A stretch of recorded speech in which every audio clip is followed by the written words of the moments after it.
एक नौजवान जो 12 साल की उम्र में अमेरिका आया, वही देश अब उसे कह रहा है कि तुम यहाँ के नहीं हो। इंजीनियरिंग में मास्टर्स, पास की गई लाइसेंस परीक्षा, लेकिन नौकरी नहीं, सिर्फ इसलिए क्योंकि उसके पास सही वीजा नहीं है। ये है एक 28 साल के इंडियन अमेरिकन इंजीनियर की सच्ची कहानी, जो आज हजारों H4 किड्स की आवाज बन चुकी है। अमेरिकन ड्रीम अब सिर्फ एक सपना बनकर रह गया है। क्यों? चलिए आपको इस वीडियो में इस क्यों का आंसर दे देते हैं और बता देते हैं कि किस तरह से H4 वीजा होल्डर्स, जो खासतौर पर किड्स हैं, जो H1B वीजा होल्डर्स के बच्चे हैं, वो अमेरिका में अनसर्टेनिटीज का सामना कर रहे हैं। Hi everybody, I am Neha Upadhyay and you are watching NBT tech ed. दरअसल जिस युवा की हम बात कर रहे हैं, 28 वर्षीय युवा की, वो इंजीनियर भारत में जन्मा है, लेकिन अमेरिका में 12 साल की उम्र में आ गया था H4 डिपेंडेंट वीजा पर, यानी कि उसके माता पिता H1B वीजा पर काम कर रहे थे।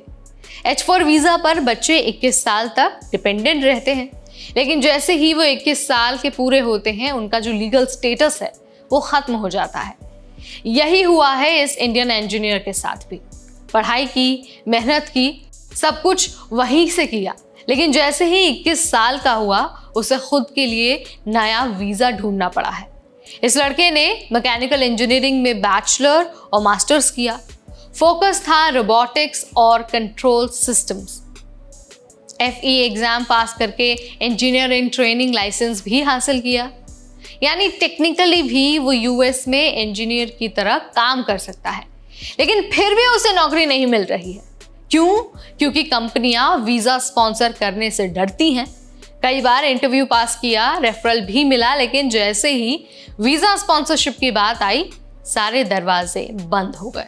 आज ये इंजीनियर STEM OPT पर एक छोटी सी स्टार्टअप कंपनी में काम कर रहा है, सिर्फ $31,000 सालाना पर।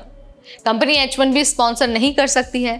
OPT खत्म होने के बाद अगर 2026 में H1B लॉटरी नहीं लगी तो उसे 2027 तक अमेरिका छोड़ना होगा।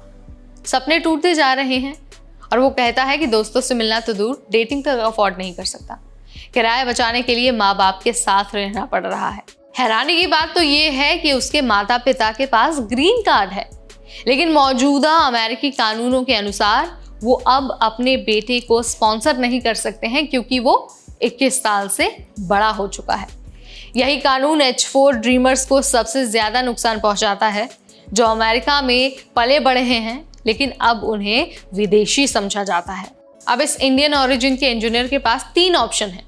एक तो PhD करना, ताकि आगे जाकर O1 या फिर नेशनल इंटरेस्ट वेवर जैसे टैलेंटेड बेस्ड वीजा के लिए क्वालिफाई कर सके।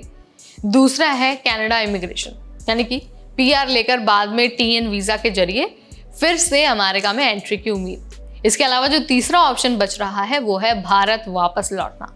अगर कोई अच्छी नौकरी या फिर रिसर्च का मौका मिलता है तो भारत लौट सकते हैं, लेकिन फिलहाल वो कहता है कि मैं सिर्फ लीगल रहने के लिए काम कर रहा हूँ। सपने तो वहीं कहीं पर रुक गए हैं। तो क्या एक ऐसा देश जो आपको पढ़ाता है, बढ़ाता है, वही आपको बाहर निकाल देता है, वो भी सिर्फ कागजों की वजह से?